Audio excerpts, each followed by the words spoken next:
Welcome to the Side Hustle to Small Business podcast powered by Hiscox. I'm your host, Sanjay Parekh.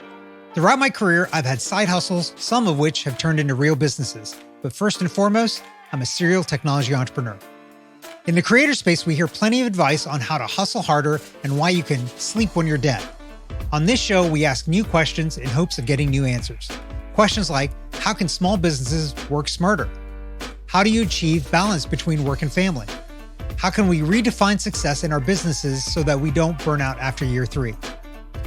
Every week, I sit down with business founders at various stages of their side hustle to small business journey.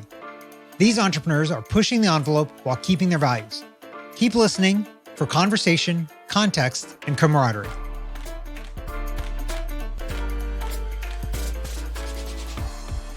Today's guest is Amity Gleason, a former attorney turned jewelry maker. Amity also hosts the podcast, The Gothic Heart, where she works to embrace the unique, celebrate the unconventional, and explore the depths of life and love through a Gothic lens. Amity, welcome to the show. Thank you so much for having me. I'm so glad to be here. I'm excited to have you on because I don't think we've ever had a lawyer turned something else, especially not jewelry maker, on this podcast. So I think we're going to get into some interesting side discussions here. But before we get into all of that, give us a little bit about your background and what got you to where you are today. Yes, absolutely.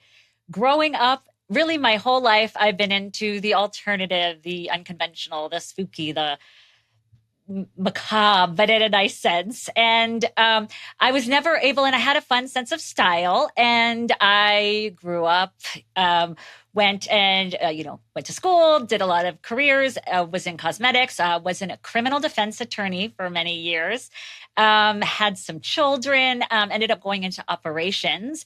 And all of that time, especially as a courtroom attorney, I was in a suit or pearls or things like that. That is not my style. Again, I understand it's not the place for everything. And when I had my Halloween wedding, when I got engaged 13 years ago, what I was looking for was not around in jewelry. And so I've always sewn so I could make custom. And sort of now I wasn't able to find what I wanted. I have since created jewelry that still has that style, but it would be accessible in the courtroom. It's almost like a sudden hidden element. And I'm there for all of the people that do have different styles or want something custom. It's accessible, it's available, and it won't break the bank as it would have many years ago when I was first looking for that. So here we are. That's how it came about. Yeah. Interesting. So have you ever had thoughts about going back into law, or is this like burn the boats all in? I don't ever want to be in a courtroom again. Right now, that is how I feel. I loved it at the time. I did. It was so great for my life then in LA.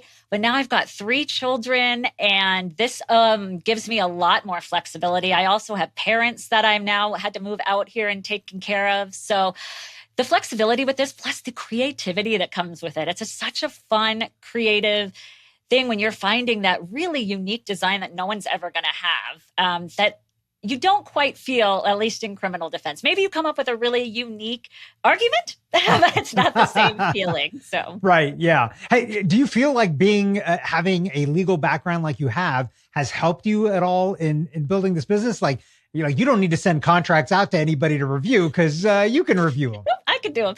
Well, so actually, it helps a lot. Not just that. I had also worked in corporate bankruptcy as an attorney. So I learned a lot about like communications and crisis communications. And I was in operations for years. All of those are 100% applicable to running your own business, being an entrepreneur. They may not be applicable to the actual jewelry making part, but to everything else and people skills and sales and just all the hats that we wear as an entrepreneur. Right. Okay. Let's talk about that. So is this the first time you've ever been an entrepreneur, or have there been entrepreneurs in the family? Like where does that fit in for you? Sure. I would I guess, call myself an entrepreneur as an attorney. I was Amity Hartman / Amity Gleason attorney at law. That is a very different kind of business than this. So this is my foray. My mother owned her own company all her life, a strategy company with the Food and Drug Administration, because she had been at the Food and Drug Administration. So she would work with companies to strategize how to get their drugs approved. So very science, not what I did, but at least I got to see. I mean, what it was like and her lifestyle.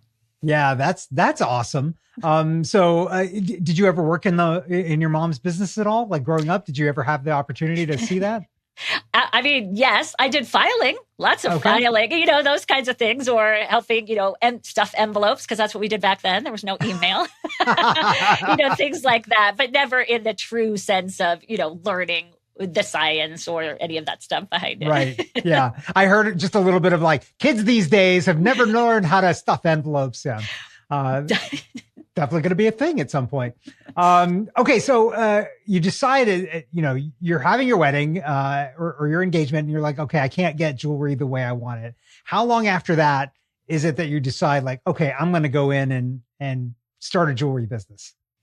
Well, it was actually, it was about when I had my first child almost 10 years ago, and I had to cut off my ring because it got stuck. And I was like, I can't fix this. And I've been toying around. I said, this is the time to actually go in and start learn how to do jewelry making, learn everything about it, gain contacts, gain mentors. And I actually did that on the side for so many years. I was in corporate operations working, burning both ends. And it was the time when, things were coming on with my parents, a lot of extra needs from my kids. And I was like, what am I waiting for? Now is the time. And so just went full in on actually doing it instead of keeping it as a side thing, and quit the corporate job and went full in here. And exciting things to come, as I'm even doing a relaunch come this October with a whole brand new exciting thing. So it's been great. So you went all in. You didn't even try to do it the side hustle route. Barely. That's super. Yep, but barely. Okay, so a little bit just to get you going, but then you burned the boats and went all in. All in. So I'm fascinated by the jewelry business here, because it doesn't seem like, for somebody like me, I start businesses and I'm just typing on a computer all day long, right? Like it's just typing code, doing all that kind of stuff. It seems like easy and straightforward. This is a very physical, manual thing. And there's some skills that you have to know how to do. So how did you figure that out for yourself? And were you making the beginning pieces, or are you still making pieces now? Like how has that progression happened for you? Still doing it. So you'd be surprised how much is actually on the computer versus anything else. The times of, there are still jewelers who will fabricate scratch from like a giant clump of metal, right? But in this day and age, or at least the process that I use, we design, we can mock up or sketch a ring, and then we're going to put it in a CAD program. So you're getting a 3D full-on virtual model of it. And then we actually can print a prototype to try on and see if you like it, or before I go to production. And then that will actually make the mold that it's casted out of the metal. So everything is done. So all of that is still computer. We haven't even touched anything having to do with the jewelry yet. It's casted in the gold. Then it's time we can set the stones, do the polishing, things like that. But a giant chunk of it is done with the computer ahead of time. Oh, wow. That is super fast. I would have not guessed that to do a custom piece. So you're using like a 3D printer like everybody else, just doing a 3D print in plastic? Is that how it goes? Well, so for the prototype in resin for people to try on, when the actual casting process comes, you actually have to print in a castable wax. And then you will do make the mold out of that. Regular resin will not work. It has to be like a castable type resin. It's a wax resin. And then you can make the mold out of that. And then do the casting for the gold or silver if you're using silver. And you'll have at least the bones of your piece at that point, whether you need to add stones, or if it doesn't have stones, just polish and clean up. So there are other ways of making jewelry. This is just the way that we do it here. And that's the way we can get the really unique designs without the manual labor of maybe sitting there and hand engraving every single little curve or decoration. It's already casted into it. Right. So are you doing that? So you're doing the 3D print part of it. Like how much of it do you do, and how much do you get somebody from the outside to complete for you? So casting, I send out. I have my studio in my house, and with the 3 kids, casting, that is a lot of fire, a lot of business insurance. You know what I mean? So that is actually casting is what's sent out. And that is, unless you're a bench jeweler who's really interested in casting. Usually the process that most people go with is sending out for casting. I guess it really just depends. I mean, a larger place, I'm, still single entrepreneur, a larger place like down the road, when we've got more people on board, I could totally see bringing casting in because it will speed up the process, Right. save money and save turnaround time. So absolutely. But as of right now, still sending the casting out. Yeah. I was wondering about that part because it definitely sounded like it was a high temperature deal there. And being out of your house, like that's maybe not the right mix of stuff. Yet. So when you were starting this business, when you decided to kind of get going, was there anything that made you nervous, and how did you overcome that for yourself? Sure. The biggest thing that made me nervous, and I guess still does, is finding clients, finding customers. And when I first started, I made a similar mistake to a lot of people. It was sort of, I can do anything, which you can. I will help the masses. Whatever you want, I can make it. And because you want any client you can get, you're worried you're not going to get them. Since then, and part of my relaunch that I'm going to be doing is more niching down to help those that with the more alternative designs, the darker stones, the more Halloween or witchy inspired or things like that. And really because there's enough of the plain white diamonds and white moissanites and jewelry stores out there, right? So really niching down so I can be more authentic and do more of the jobs that I like, that I really enjoy. So that will always be a concern, right? But since I've started and went to being more authentic and doing these types of designs with a coffin cut stone or, dark black and red or something, a lot more people have been feeling like we were talking about more of that authenticity, more of that relatableness, or that's what I assume since I felt more like that as I went that way. And so I've actually been getting more by making what I offer a little bit smaller. Right. Yeah, they very counterintuitive. And I think a lot of entrepreneurs have this challenge because they think like, oh, I need to have the biggest market possible so that I can sell the most. And it's like, you're not going to get 100% of the market. So if you can figure out how to get a greater percentage of a smaller market, that's probably a good thing. Absolutely. Amity, so you haven't been now practicing law for how many years? It's been 10 years-ish, roughly? Yep, roughly. Do you miss it? I don't know if miss is the right word, but definitely when I'm watching TV or something. Yeah. I was just recently watching something that had just come out, but of course it has a trial and all of these things. And I'm always like, but that's not right. That's not how it's done. That stuff still comes up for sure. So I don't know if that counts as missing it. I don't know. Yeah. I that's a funny thing because I experience the same thing when I watch shows like, and I know it's meant to be a comedy, but like Silicon Valley and shows like that, shows that are about the things that you watch them with such a critical eye and be like, that's not how it's done in real life. Like, I don't know why you're doing it that way. That's just not right. So that's funny that that's still with you at this point. You don't scream at the TV or anything, do you? When they're doing like, no, don't do that. A little bit. My kids are always like, why are you doing that? It's just a movie. That's funny. I love it. Okay, let's talk about, and you kind of mentioned this a little bit, work-life balance. Now having kids and parents and all of this stuff, like how has work-life balance changed for you now that you're an entrepreneur versus when you were an attorney? Sure.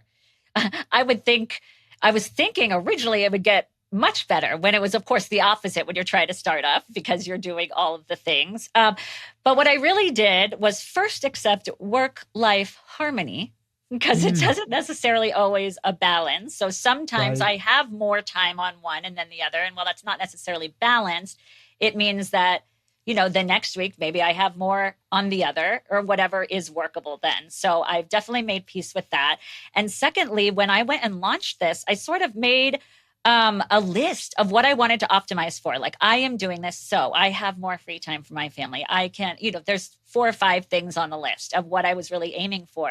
And so when I even trying to make a decision on, if I need to send my kid to another school, or whether we're going to, do this activity, or if we have time for this, I really, truly will look back at that list and be like, if I say yes or if I say no, does it help me get towards these goals that I really had? And that's literally how I've been managing my work-life balance. I'll see it, or harmony, I'll see it right up there that I wanted more time with my kids. So if it's something that's going to cause me, with a client to, wake up early or drive really far or whatever it might be, am I optimizing that, or am I losing half the day on a weekend day when I could be with my kids? Something like that.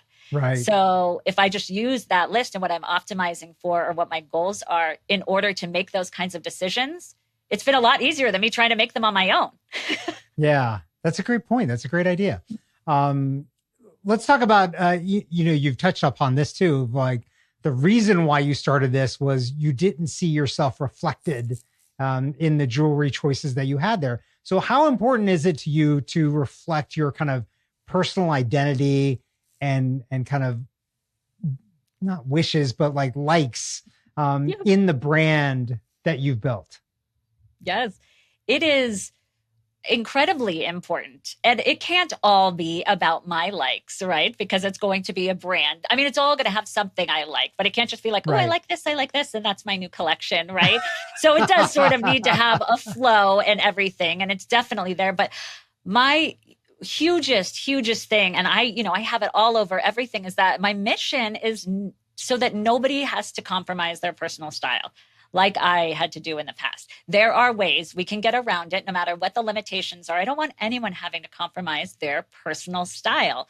You feel different when you get to wear something or feel something that's even if it's just something you know about, or it might be hidden, or to express yourself, than when you're not, than when you don't get to. So I don't want to take that feeling away from anyone. And while there's, millions of jewelers out there with their glass cases and their, 300 rings that are the same as the other ones, people nowadays, right, we like everything customized. Our customized, tumblers, our customized phones, our customized computer skins, right? This is definitely that time, if they, people didn't want things customized back in the day, that we can actually, and it's accessible, we can actually do something. And how meaningful, especially if it's a bridal piece or a wedding piece, that you're going to wear it for the rest of your life. Why did you spend, months or years planning this gorgeous wedding for one day and then just buy off the rack a ring that you're going to wear every day for the rest of your life? I'd love to put your grandmother's diamonds into it, or whatever you might have, or a piece of your story, if inlay some of your pet's hair, if that's something. Whatever it might be, put some meaning behind things. Yeah, that's so interesting, kind of the point you make there, because during the Industrial Revolution and stuff, and Henry Ford and making cars, it's like, yeah, you can have any color you want as long as it's black, right? It was like you had no choice. And we've made this huge swing now to where it's like, you can have the one of one, right? Like the thing that you have, there is no other like it, because you were the one that designed it. And it's so interesting that you make this point, because I think we've now gotten to the point where we have technology and tools that allow us to do that. Whereas before, this would be it would be possible, but it would be just so expensive. So expensive, yes. Yeah. So what are those pieces in the jewelry business that you feel like has really helped drive down the cost of doing these things? Now, obviously 3D printing, we touched on that before. That's one. Yes. Are there other things that have helped drive down that cost, or are there other things coming that are going to help drive down the cost? Well, so there's two things. So one thing has already been driving down the cost, and it's sort of caused a giant disruption in the jewelry industry, is lab diamonds.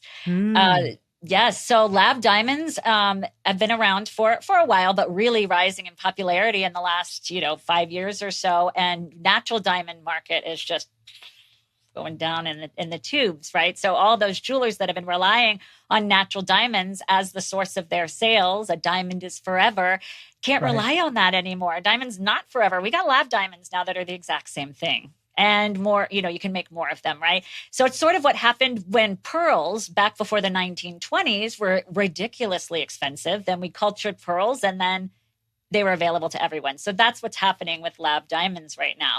So that has definitely made a giant help with pricing.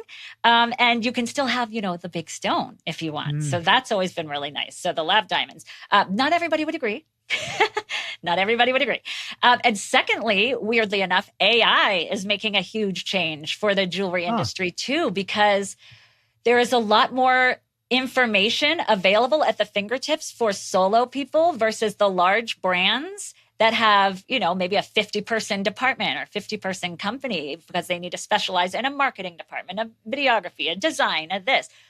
AI can help us do so much of that strategy, not everything, but a giant chunk of it there, where in the next 5-10 years, we could be competing at that level with the giant companies without going the same route that they had to go. Huh. That's interesting. One question on the lab grown diamonds and stones in general. Does this open up opportunities to do different shapes and things like that you couldn't get naturally? Yes, it absolutely does, because their quality so much better, especially with emeralds. And some people love emeralds because they are highly included, but you can they have like lots of little specks and things in them. But with lab emeralds or lab stones, you don't get those specks. So you can see really, really clearly through it. And certain cuts, maybe an emerald cut, you couldn't always use when it's super highly included because it won't shine. And now you can use a lot more of those cuts, or just in general, because you're spending less money on the stone, maybe you have extra money to pay for a fancy cut from a gem cutter or something. Maybe my newest collection will have a lot of coffin cuts, which you do not see out there because they are very hard to find. And I don't know that it would have been price accessible necessarily before all these lab stones came, because that's a new way for them to make money, because they're not making as much money on the stones as they were. Right. So fascinating. Okay, let's talk about something that's actually, I think, a very common thing with probably our listeners as well as a lot of our guests, balancing work and being an entrepreneur with being a parent. Like, how do you think about these things? Because as entrepreneurs, like, work can consume 110% of everything, right? And so, and honestly, so can being a parent. Like that can consume everything too. So how do you think about that, and how do you balance or keep in harmony those things for yourself?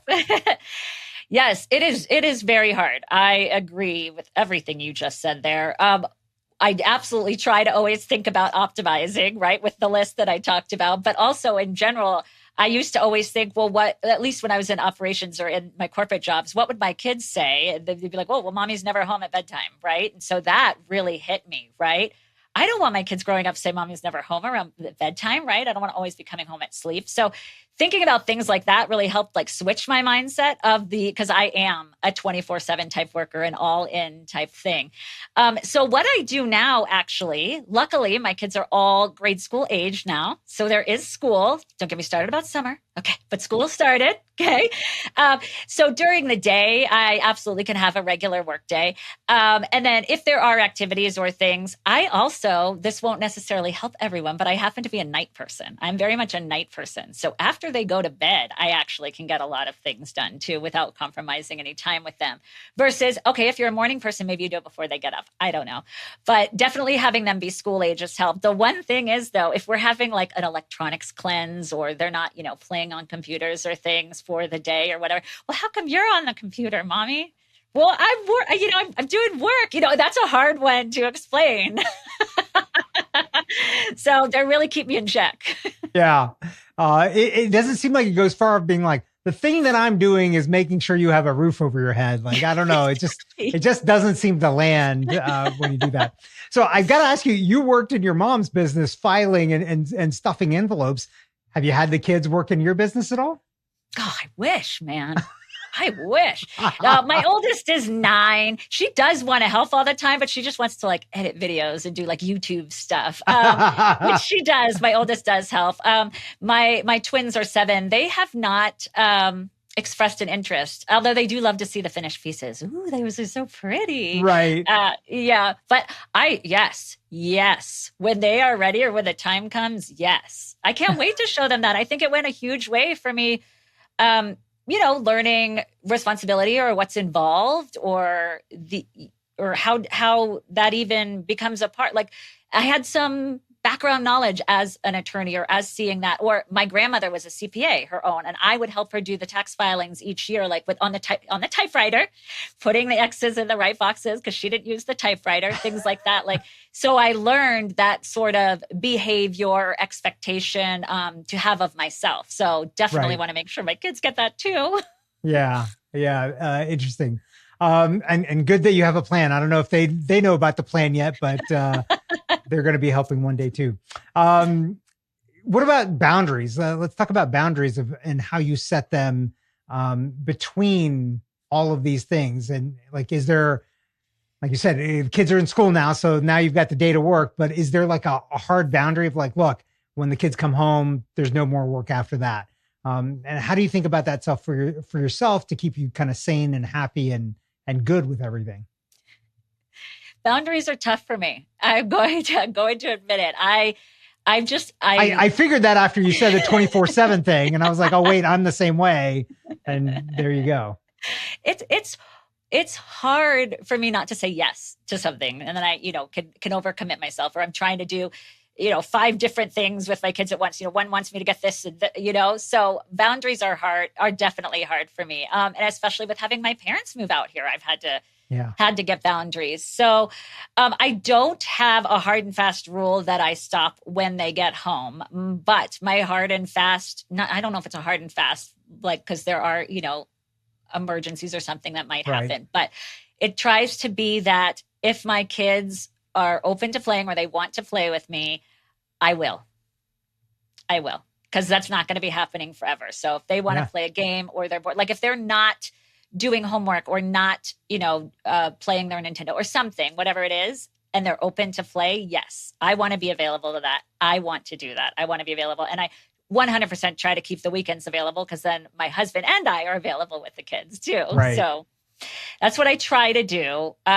It works for the most part, except when it's bridal show seasons, because then the shows are on the weekend. So, but then I just make it up in other ways. That's at Harmony, right? So it's not all the time. It's, maybe 4 weekends in the spring or 5 and same in the fall or one day. So Interesting. Okay. Last couple of questions here. If you could go back in time and do something differently, what would that be and why? Ooh. I'd probably start this way earlier.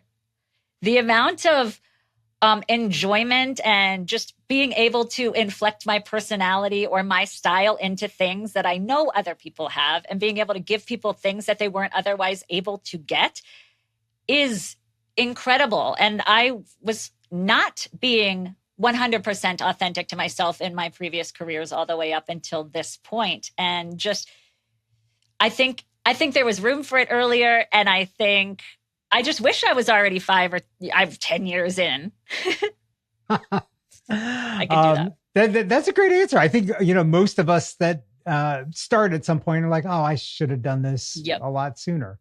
Okay, along those same lines, what would you tell somebody who's thinking about taking the leap and going in on a side hustle or going full-time like you did? What advice would you give to them?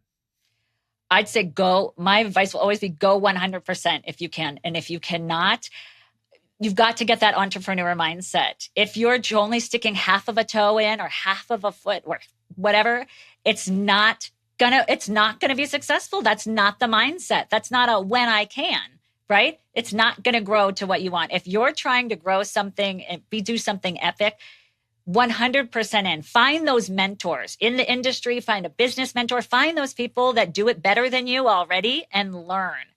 Do everything you can. And until I did that, I was not where I wanted to be in this business.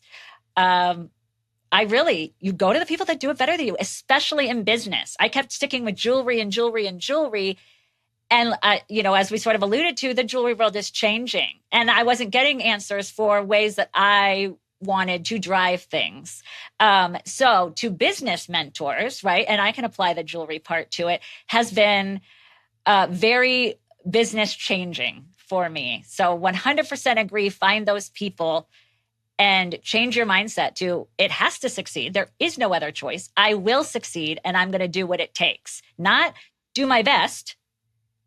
No, you're going to do what is actually required. Yeah. That is great advice. Amity, this has been fantastic. Where can our listeners find and connect with you online? Sure. It's Amity Alexandra Jewelry everywhere. So www.amityalexandrajewelry.com, at Amity Alexandra Jewelry on every social media. The Gothic Heart, my podcast, where we talk a lot about either accepting yourself, how others may see you, making a career that incorporates your interests. All of that can still be found on any streaming service, but also at my website, you'll be able to find everything. So awesome. Thanks so much for being on today. Yes, thank you for having me. I love that you asked so many jewelry-related questions. I don't get to talk about jewelry that much. It's usually the business behind it. So it's fun. It's super fascinating. I love it. Thanks for listening to this week's episode of the Side Hustle to Small Business podcast, powered by Hiscox. To learn more about how Hiscox can help protect your small business through intelligent insurance solutions, visit hiscox.com.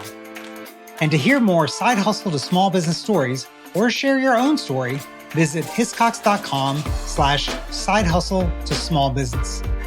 I'm your host, Sanjay Parekh. You can find more about me at my website, sanjayparekh.com.